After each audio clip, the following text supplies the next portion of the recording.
Anyway, 8 to 10. How you doing, Mitchell? Hi, Nate. Good Welcome to back. see you again. Great to Thank see you you. again. Always great to see you. Awesome.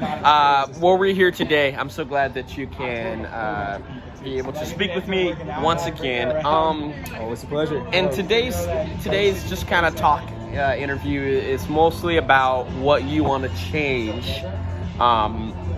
in your lifestyle, in your life. I mean, we have all of us have various lifestyles, and we're going to talk about what you want to change in your life. Yep. I'm actually glad you brought that up. I have been thinking about it a lot lately. I would like to change my drinking and drug habits, you know. Okay. Of course, we are in college, and like that, it's fairly normal to drink and smoke and do whatever throughout college. But especially just with being home all the time, you know, and online classes, like it's turning into more of a kind of like a break from everything rather than just something fun to do, you know. Like getting to the point where I just drink to avoid issues or something like that, you know. I'm primarily drinking, smoking marijuana as well, and then on whatever other drug, you know. Yeah. But like primarily drinking, you know. Okay. Yeah, so it's like that would be a lifestyle choice I'd like to change. I don't think it's necessarily a huge problem yet. Okay. But it is something that I could change. Absolutely. So you're drinking.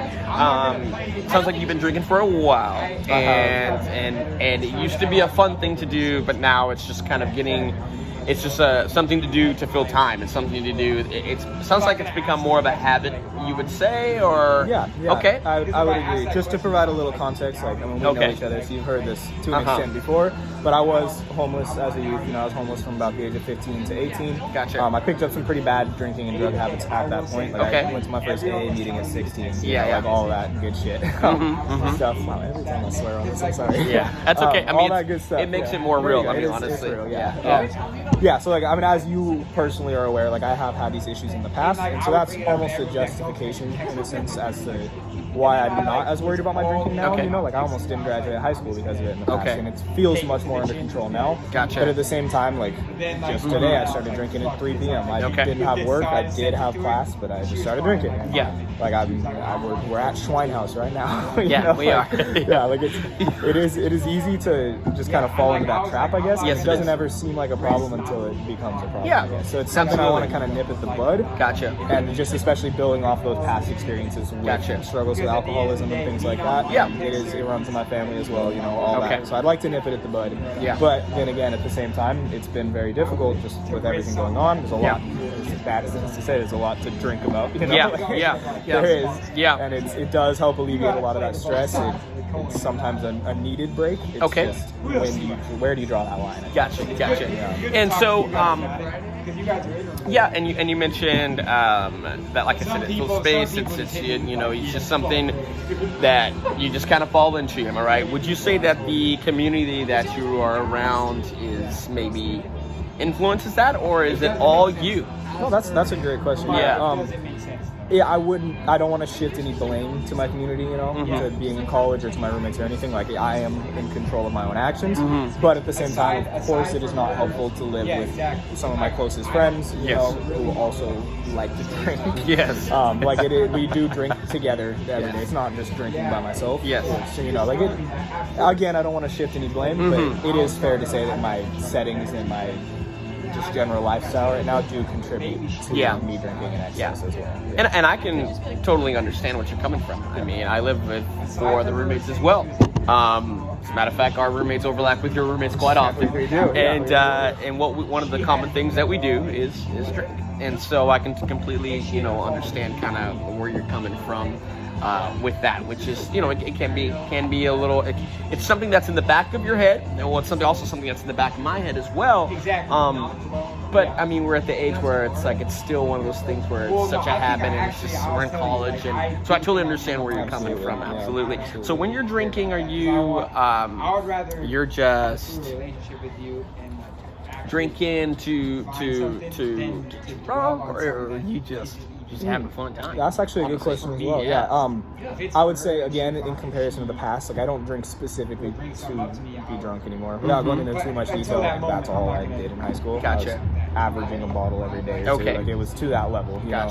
It's obviously much different now, but at the same time, like, I do have difficulties drinking in moderation. Like casual drinking to me is drinking a bottle of wine a night. Okay. I've done the last 5 days. Yeah, Like yeah. it is a common thing. You Yeah, know? yeah. And again, it's part of the college culture. But even before coming to Schwein, like I had a couple glasses of wine and Okay. a beer. You know, Yeah. like it's the pregame for the actual drinking. You know? Okay, yeah. So it's clear that there is. That's some underlying issues there. It's not alcoholism until you graduate. It's always like, that's the tagline, you know. Yeah, but it is absolutely. clear that like I could be making lifestyle changes now, especially going into a more professional field. I'm getting to the point, like I've worked 2 jobs since I was 16. Yeah. But I'm getting to the point where I'm going into my actual field. You know, Like, Yeah. I want to make a positive difference in this world, Absolutely. and that is Yeah. inhibited by drinking. It's Yeah. difficult to drink in moderation. Yeah, and it kind of shift lanes here. You mentioned that you want to go into a field that makes positive change. You're coming from a background where you've drank a lot and you had some issues with this. Maybe what are some things you're going to take away from this experience of overcoming drinking like this that can maybe make a positive impact in someone's life? So in other words, what field are you going into? And then also, when you're going to make these changes, how do you think that's going to make a positive impact on someone that was just like you at your age or younger than you? Does that make sense there? Yeah, that's actually a really interesting question as well. As I've discussed with Bernie, actually, just over discussion posts and things Yes. like that, coursework like this, like case management type of things, are not really the career path that I'm wanting to go toward. I want Okay. to work on broader reform. I want to Gotcha. work in administration, Okay. organization, you know, Gotcha. things like that. Yeah. That said, if I were to apply that to like my younger self, for example, I wouldn't necessarily want to be the addiction counselor that I visited. I never found it particularly helpful. But something that would have been extremely helpful to me in those times was a better support system as a homeless youth. you Yeah. know? And that's honestly, being from Tacoma, Washington, like we have a very high homeless population. There honestly are a lot of good support systems. Shout Gotcha. out Tacoma Reach Center. Yeah, Like, yeah, they yeah, rock. absolutely. But Yeah. at the same time, you know, like if it were not for some really good friends of mine and some good older role models that I had Yeah, in my life, I yeah. would have been on the street. I was Yeah. thankfully lucky enough to live in an apartment most of the time with some older friends. Yeah. They more or less adopted me at that point. Yeah. But yeah, like it's there. I don't think that there are the support systems in place that we need to address those kind of the root causes of those Yeah. issues, maybe. Yeah. And that's not to say that specifically I would like to gear my future career goals toward homelessness, but in terms of overall reform and things like that, Yeah. it's definitely a step. You know, like that's something that could be done to alleviate pressure on individuals such as myself at that age. You know? Very cool. Very cool. That's awesome. Very cool. And then I would to kind of just shift also into another category here. So maybe if we think about it on a scale of 1 to 10, maybe what how on that scale where are you in ways like where are you in changing that, like actually going forward and making that 10 change? being most confident. Yes, one 10 being more confident, 1 means the least more confident. That's actually a really good question as well. I am inclined to give myself a higher score on that. I would like to give myself like an 8-ish, but almost strictly off of the justification that I don't drink as much as I did at 16, 17. you know? Yeah. Like again, I don't drink a bottle a day of Yeah. alcohol. Yeah. Like times have changed. But that is almost dangerous territory as well, because being overly confident in my abilities to control myself was the issue in the first place. That's how I managed to slip into that in high school. you know? Yeah. So a tentative 7 or 8, I would Okay, say. Like okay. I feel fairly confident. Yeah. Based on prior experience, not based on the actions I've been taking. Gotcha. Very cool. And then to sum up this conversation, well, what do you think we can do to help you? Just to get that number higher, I Yes, guess. yes, Like yes, to get absolutely. that raised up.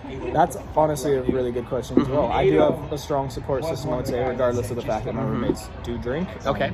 I have, like, they check in on me often. They're always checking in about how my medication's going. Very you know, good. things like Very that, dealing good. with mental illness, all those Yeah, things. yeah. I also do have quite a few friends who are not drinkers, you know, or at least not to the level. They drink in moderation, you know, things like that. Yeah, yeah. So I would say I have a strong support system, and I think Gotcha. that's what's helped me the most. Yeah. Friends like you, like Yeah. we drink together a lot, Absolutely. you know, like Yeah. keep holding each other accountable. Yeah, I think absolutely. is a way to increase that number. Absolutely. I would also say that unfortunately a lot of it is a personal decision. Like it's difficult to shift blame again to yourself. Yeah. But like it is technically like I know my limits. I know Yeah.